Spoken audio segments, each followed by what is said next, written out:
तो जय बट वृक्ष जहाँ पर जे बट वृक्ष का स्थान है, जहाँ पर माता सीता जी ने वरदान दिया था। तो ये हमारे जहाँ के पंडित जी, हमारे JNK के पुरोहित समझो, तो ये हमें अपने वाणी से हमें बताएंगे कि जहाँ आने का क्या महत्व है। तो पंडित जी, आप पहले सबसे पहले अपना परिचय दें और उसके बाद हमें बताएं कि जहाँ आने का क्या महत्व है। मेरा परिचय वाल्मीकि मिश्रा। तो जहाँ आने का क्या महत्व है, हाँ, आप बताएंगे हमें। मैं बता रहा हूँ, शुरू से मैं बता दूँगा। भगवान राम जबकि यहाँ पर पिंड देने के लिए आए, भगवान राम और लक्ष्मण, समझे ना, और महारानी जानकी यहाँ पर आई पिंड के सवाल लेने के लिए। भगवान श्री रामचंद्र जी ने चले गए और जानकी महारानी को स्थान पर नदी में बैठा दिए, जो फल्गु नदी है। अच्छा, और उसके बाद में आकाशवाणी दशरथ महाराज ने किया कि पुत्री, मेरा स्वर्ग जाने का इसी समय बहुत बीत रहा है, मुझे पिंड दो और मैं तुम्हारे हाथ से पिंड लेकर के मैं स्वर्ग को प्राप्त करूं। तो जानकी ने कही कि महाराज, मेरे पास में कुछ तो है नहीं, क्योंकि आपके पुत्र लोग जो हैं पिंड के समान लाने के लिए गए। कहे कि नहीं, मुझे जो तुम्हारे पास में है उसी से मुझे दे दो, मैं लेकर ही स्वर्ग चला जाऊंगा। समझे कि नहीं। तो महारानी जानकी ने कही कि मैं तो वेद में बैठी हूँ, कहीं कि उसी को वेद को बना के मुझे पिंड दे दो, मैं लेकर के ही स्वर्ग जाऊंगा। समझे कि नहीं। तो उसके बाद में दशरथ महाराज ने हाथ निकालते हैं और महारानी जानकी रेत के पिंड बना करके हाथ में देती है, और उसी समय में दशरथ महाराज स्वर्ग में चले। जबकि भगवान राम ने, लक्ष्मण ने सामग्री लेकर के आए, तो कहा कि जानकी, सामान लाया हूँ, पिंड का सामान तैयारी करो। तो उन्होंने कहा कि महाराज, मैं तो पिंड दे चुकी और आपके पिता स्वर्ग चले। तो भगवान ने सोचा कि ये झूठ बोल रही है, स्त्री का चरित्रिया चरित्रम पुरुषस्य भागम दैवो न जानति कुतो मनुष्य। भगवान राम ने विश्वास नहीं किया।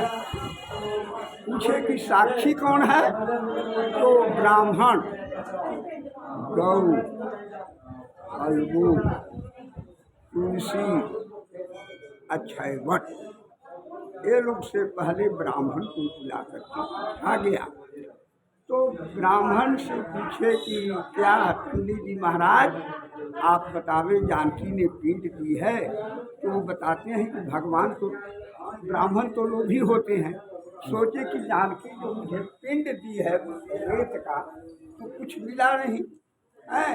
अब ये भगवान है जिनको यदि मैं पिंड कराता हूँ तो आन धान दौलत से दे सकते हैं। उन्होंने कह दिया कि मैं नहीं जानता। जानकी महारानी उन्हें श्राप देती है कि जाओ पंडित, तुम दरिद्र हो। समझे। गौ से पूछा गया तो गौ जो है रेत नहीं न खाती है, एक पिंड का, जौ का आटा का पिंड भला ही अन्न की खाए। ये भी नहकार चली गई। इनको भी श्राप उन्होंने दिया कि जाओ, तुम्हें मुख का पूजा नहीं होगा, वे पूछ पीछे धर का ही पूजा होगा। ये श्रापित है। और तुलसी से पूछा जाता है, फल्गु से, फल्गु भी नहकार। इनको भी श्राप दिया कि जाओ तुम सदैव के लिए पहले किसी दूध का धारा चलता था, फल्गु में गंगा का धारा चलता। समझे कि नहीं। एक तो सूखा हुआ रहती है, दूसरे में तुलसी से पूछा गया, वो भी नहका चली गई।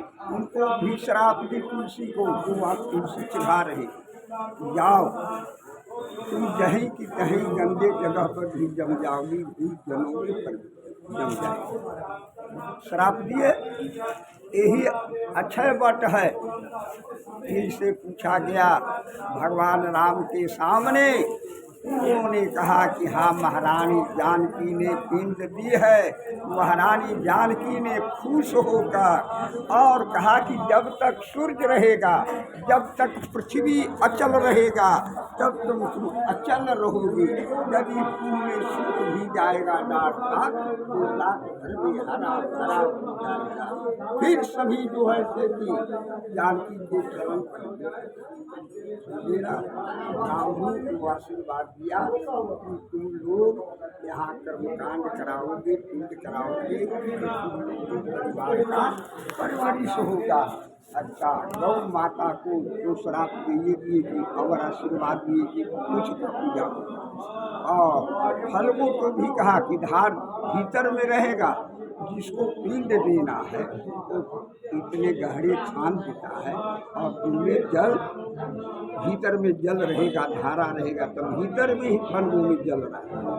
हम देखते ही आज तो नीतीश जी जो मुख्यमंत्री हैं उल्टा कर दिए, जो कि बाहर से पानी आ रहा है गंगा का, समझे कि नहीं। बात तो यही है। अक्षय वट भगवान के सामने पंडित जी ने पिंड करे हुए किया, लेकिन एक बात जो है कि वहाँ फल जाने के लिए जाएंगे तो एक फल मांगिए, किसी को मनोकामना को सब पूरा, जिसके बेटी को आपके कहने का मतलब है कि इधर आना होगा तो एक फल जरूर छोड़ना है। छोड़ना है। कोई ऐसा छोड़िए कि आप दोनों देकर उसको नहीं खाना है जिंदगी भर, तो उसको नहीं खाना है। नहीं, आज ही छोड़ना है। अगर गलती से अगर